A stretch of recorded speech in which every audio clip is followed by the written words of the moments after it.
Fala, peregrino, seja muito bem-vindo aqui ao canal Fatos Maçônicos. Esses dias aí eu fiz um vídeo que falava a seguinte questão, deixa eu deixar mais azulzinho aqui. Que os templários modernos, né, são falsos, né? Os templários modernos seriam falsos, certo? E daí vem uma pergunta do peregrino aqui, né?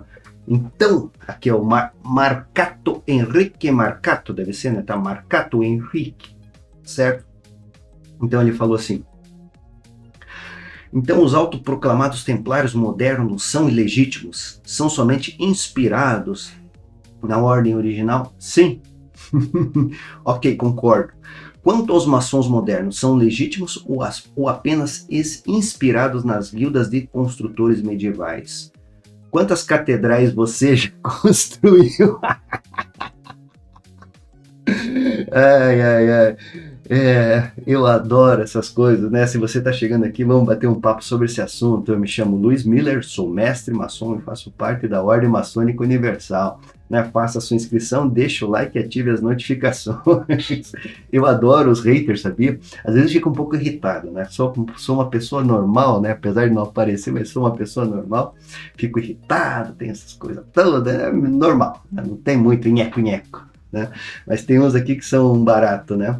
Então, o que acontece, né? Existe uma questão no decorrer da história, né, que chama herança espiritual. Né? Herança espiritual. Então, o que é isso? Trazendo em miúdos aí, né? É você, na verdade, às vezes acaba se tornando um transmissor de determinada tradição. Então vamos pegar, por exemplo, assim, um exemplo clássico da questão, né? Muitos escritores, né, em certo ponto, né, se dedicam, principalmente eles pegam lá um vulto antigo. Né? Vamos imaginar uma seguinte hipótese. Né?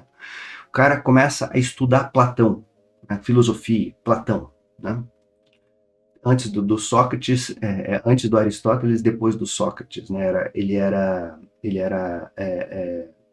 aluno do Sócrates, certo? E daí o cara começa a estudar, e aquele negócio todo, começa a entender a visão socrática, platônica, sei lá, qualquer um pode ser, né? Mas estou falando do Platão, né? Começa a estudar o Platão, né? Começa a desenvolver as suas teses a respeito disso, começa a fazer vias comparativas, né? Do que o Platão colocava, etc e tal, e chega num determinado tempo que ele vai criando, como eu falo, uma massa crítica de conhecimento, e aquilo vez ou outra, ou em determinado ponto, de alguma forma vai ter que ser destilado. Vai ser destilado e vai ter que ser expandido. Né? Às vezes, o cara faz um canal no YouTube, faz uma página ali, faz um blog, faz um livro. Né? Às vezes faz um livro, né, do compêndio do que ele achou que era interessante, como eu mesmo. Né? Se você pegar ali minha página, você vai ver que, eu tenho muitos assuntos que me interessam, questão de religiosidade, metafísica, maçonaria principalmente. Então o que acontece? Você vai pega uma pancada de informações e vai macerando na cabeça. E de repente sai um livro, no meu caso. Né? Então você acaba se tornando, né, guardadas as devidas proporções nessa metáfora que eu estou fazendo, um herdeiro espiritual daquelas informações, né, ou daquela pessoa. Se você começar a observar esse tipo de pensamento, né, na verdade, você vai começar a alinhar, né, porque essa pessoa toda teve um histórico, né, o Platão, por exemplo, teve todo um histórico. Se você começar a se alinhar com algumas determinações que ele colocava, cara, você vai ver que muda a tua concepção, tua consciência. Ele amplia, né, sobre aquela perspectiva. Né? Uma coisa que eu acho interessante, até falei, eu não lembro, eu já falo tanta coisa, tem a questão, não é do epicurismo, o estoicismo, os estoicos. Né? Então, hoje em dia, tem umas coisas que viram modinha. Né? Viram modinha.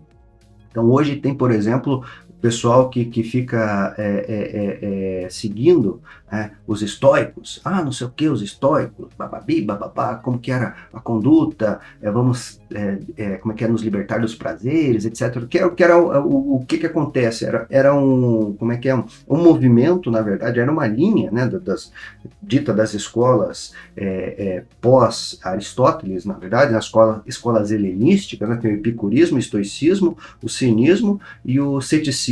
Né? Então cada uma tinha um objetivo, o principal tinha seus líderes, obviamente, isso aí está no meu livro, Qual que tá? Tá nos últimos aí, que eu acho que é o Raiz da Sabedoria. Não, não é Raiz da Sabedoria. Agora não tá aqui o livro, não lembro.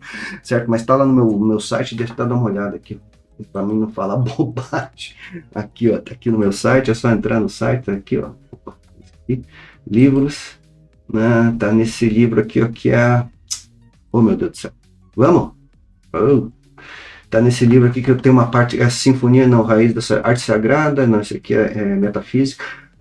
Aqui, Heranças do Pensamento, né? É a evolução da filosofia arcaica helenística, que é justamente eu faço um apanhado, né, das ideias principais do Sócrates, Platão, Aristóteles, e depois falo dos pré-socráticos, obviamente, Tales de Mileto, Epicuro, etc. e tal, e daí posteriormente tem as escolas helenísticas, que são essas que eu citei, né? O epicurismo, o estoicismo, o ceticismo e o cinismo. Então são escolas, né? São linhas, né? São linhas que foram se formando lá no arcabouço, a gente pode falar, ou na essência, onde começou a filosofia na Grécia Antiga, né? E serve de modelo. Se você seguir isso daí, esses caras que seguem, que hoje tem escolas estoicas aí, dá com pau, vamos pôr assim, pela internet. Cara, você em determinado grau, né, se tornará um herdeiro espiritual daquela linha, né? Isso daí, claro, porra, vai ser se você perceber, existe uma mudança de conduta, né? O cara, na questão assim do epicurismo, não, epicurismo não, dos estoicos, eu confundindo os nomes, dos estoicos, por exemplo, cara, é a questão assim de um prazer, como é que eu vou pôr para você, assim, suprarracional, né? Uma coisa mais sutil e divinizada, e tirar esses prazeres mundanos, né? Então você vai ter que mudar a sua conduta, então você vai mudar os seus aspectos comportamentais aqui no mundo físico, na questão instintiva, na questão do sentimento, né? Então você vai ficar mais regrado, você vai entrar numa determinada linha de conduta e até de pensamento. Isso vai influenciar, obviamente, seu pensamento, né? E claro, quanto mais você se aprofundar e observar, por exemplo, os criadores de determinada escola, aquilo lá vai tornando você um herdeiro espiritual, né? E quanto mais se aprofundar, isso acaba se tornando mais realidade. Eu não sei se ficou claro para você isso daí, né? Então, se você estuda um sábio antigo, você vai ter essa percepção, conhecer o trabalho, como que era o comportamento, como que é a antropologia, se ele influenciou como é que é a sociedade, né? Qual foi o impacto que ele teve no período dele, como que era o período dele, né? A antropologia é justamente isso, observar a sociedade naquele determinado ponto, né? Então você observa como que era o comportamento das lideranças, como era a questão da religiosidade, certo? Então se você pegar isso aí hoje, e nós temos, assim, a humanidade, ela é uma coisa que cada vez mais vai avançando, vai progredindo, né? Mas nós temos modelos lá, padrões, paradigmas a serem seguidos, que são os conhecimentos, o paradigma do conhecimento clássico, né? Porra, tem as escolas ali, como eu falei nesse livro, tem a questão da religiosidade, conhecer como é que é os padrões, tem a questão, por exemplo, das virtudes, dos valores, etc., tudo que envolve essas questões todas, né? E observar isso daí, né, os paradigmas antigos, né, os modelos antigos. Isso daí aconteceu no decorrer da história inúmeras vezes. Você pega, por exemplo, né, foi desenvolvido algumas teses lá pelos pré-socráticos, olhando, e não é isso aconteceu no mundo inteiro, mas eu quero dizer que a gente está observando a questão do Ocidente. Isso aconteceu no Oriente Médio, né, teve os sábios lá, né, também, obviamente, todos, né, têm uma cultura muito riquíssima. O que eu quero dizer é o seguinte: o mundo ele é muito rico, ele já tem o conhecimento antigo, né? Ele já está posto, né? Cabe a nós, seres humanos aí, voltar e observar que esse, na verdade, é o trabalho da maçonaria. Claro que ela tem as suas diretrizes, né? É uma escola que acabou se desenvolvendo no Ocidente, né? Toma como o cidadão falou, o Marcato, ele colocou, toma por base, né? Isso daí é como eu sempre falo. A questão, por exemplo, das linhas, a maçonaria, ela se trata de um ponto de convergência de uma série de linhas, Marcato, né? Falando sério, né? A maçonaria é um ponto de convergência de uma série de linhas, ou seja, ela adotou, num contexto mais, a embalagem, né, a embalagem que se mostra o conceito dos operativos, que é um conceito antiguíssimo, já falei, lá no desenvolvimento da humanidade, quando o homem começou a se juntar em sociedade, enfim, cara, a se organizar, né? Começaram a surgir as pessoas especialistas, pô, na agricultura, na construção, etc e tal, né? Então, isso aí é desde a pré-história, basicamente, desde o começo do desenvolvimento. Em determinado momento da história, começaram a se organizar. E daí, pô, isso daí é uma coisa que aconteceu no mundo inteiro. Existem, assim, construtores na Índia, na China, no Japão, porra, lá nos nórdicos, na África, sempre existiu. Só que em determinado momento eles começaram a se organizar melhor. Daí nós temos Roma, por exemplo, para citar entre outras, né? Lá tem, na Alemanha tem uma porrada, mas Roma talvez seja uma das organizações mais bem organizadas, com perdão da redundância, do modo que é o Colégio Fabrorum, né? Do mundo antigo, né? Que ajudou, inclusive, essa escola que era uma Colégio Fabrorum, né? Escola para engenheiros, né? Escola para engenheiros, ajudou ao desenvolvimento do império lá na Europa. Certo? Então tem essa pegada importantíssima e interessante, né? E teve alta influência, depois lá na Idade Média, as guildas começaram a se organizar, né? Era um grupo de pessoas que viviam viajando, né? Trabalhando em determinados pontos, em determinados reinos diferentes, certo? E tinham suas peculiaridades. Essa é uma linha de influência da maçonaria, né? O que é mais visto. Depois nós temos os clubes de cavalheiros. Pô, isso aí tem material farto lá no meu livro A Tradição Maçônica, a Raiz e Sabedoria, a Arte da Maçonaria. Né? Depois nós temos os clubes de cavalheiros, né, que nós adotamos, né, inclusive muitas, nos apresentamos aí como maçons, né, nós todos maçons, regulares, etc e tal, né, aquelas vestimentas, indumentárias, representam isso, os construtores, as luvas, os paramentos, o avental, etc e tal, né. Claro que é muito mais gourmet do que era antigamente, né? Como eu falo sempre, né?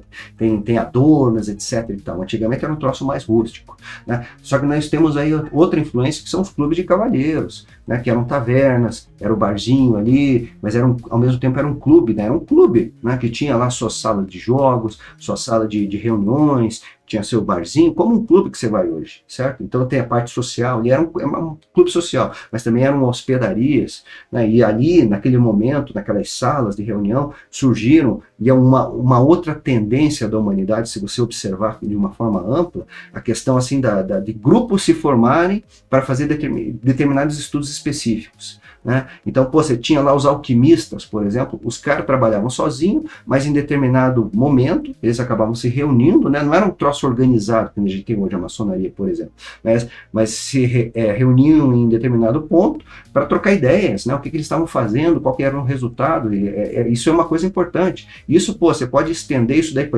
para movimentos Rosa Cruzes, hermetismo, alquimia, como eu falei, né, outras linhas também que existem por aí, basicamente essas, né, Cabalá, também a pessoa estudava Cabalá, né, isso daí teve um impacto e influenciou a maçonaria lá no século XVIII, né, então surgiram muitos graus aí com base, né, nessas pessoas. Então esse é o segundo ponto de influência. E o terceiro são as academias, academia lá do Marcílio Fitino, 1450, 1460, mais ou menos, agora me fugiu São Tomás de Aquino, na Escolástica, 1300 e pouco, né, que era a busca do conhecimento clássico, lá da Grécia Antiga, Aristóteles, Platão, Sócrates, né, que hoje são universidades. Então tem esses, assim, basicamente, né, esses três pontos que são os pontos principais. Por isso que eu digo que a maçonaria é um ponto de convergência entre uma série de linhas, né, que a gente pode caracterizar, grosso modo, pedreiros ou as guildas da Idade Média, né, os clubes de cavalheiros e as academias antigas. Existiram várias, né? Então, na verdade, se você pegar a questão da maçonaria, ela é muito mais intelectualizada. Ela deveria ser, né? Deveria ser, né? Na verdade, um estamento, né? Uma parte da sociedade dedicado à intelectualidade, em busca da metafísica. É isso. Ponto. Entendeu? Sabe? Então, para o cara ser um intelectual de fato, né, são muito poucos, são iniciados, são muito poucos. Entendeu? E eu não construí nenhuma catedral, não, só dentro de mim, o meu templo interior. Então, essa é a função do maçom, é buscar essa catedral, esse templo, essa construção, né, através de virtudes, valores, conhecimento doutrinário, né, conhecer a linha reta, participar, estar ativo, né, contribuir para aquela sociedade que ele acaba se colocando. Então, a pegada é essa. Entendeu, Marcato? Espero ter respondido sua pergunta aqui, né? Os maçons são herdeiros. Desculpa, às vezes eu falo em metáforas, né? Eu falei as histórias ali, etc e tal. Então, os maçons também são, sob determinado aspecto, né, e sob determinado ponto, e sob determinado grau estrutural, né, herdeiros dos pedreiros, sim, porque existiram. Na primeira reunião, né, a gente vê que era uma reunião de intelectuais, lá quando teve lá em 24 de julho de 1717, o Ganso e a Grelha, a Copa Uva, a Coroa e a Maçã, as 4 lojas que se reuniram. Na verdade, as lideranças eram intelectuais, mas obviamente tinha um ou outro pedreiro, né, e aquilo lá serviu como inspiração, né, para essa maçonaria contemporânea que nós temos hoje. Beleza? Então, até o nosso próximo encontro e um fortíssimo e grande abraço. Milagres não existem e você sabe bem disso. Para tudo é necessário planejamento. Já pensou em fazer um planejamento financeiro? Ninguém melhor do que uma pessoa tecnicamente habilitada para isso. Por isso que eu tenho uma parceria com a Palladio Investimentos e Recursos Financeiros. Consulte um dos nossos especialistas. Ele vai lhe apresentar um plano concreto de planejamento e investimento que realmente pode mudar a sua vida, através do consórcio imobiliário de altos bens e serviços. E se você não pensou nesse assunto ainda, faça uma consulta. Você vai ver que vale muito a pena. Use o código 7777 no WhatsApp aqui embaixo. Palladio Investimentos e Recursos Financeiros. Um negócio de irmão para irmão.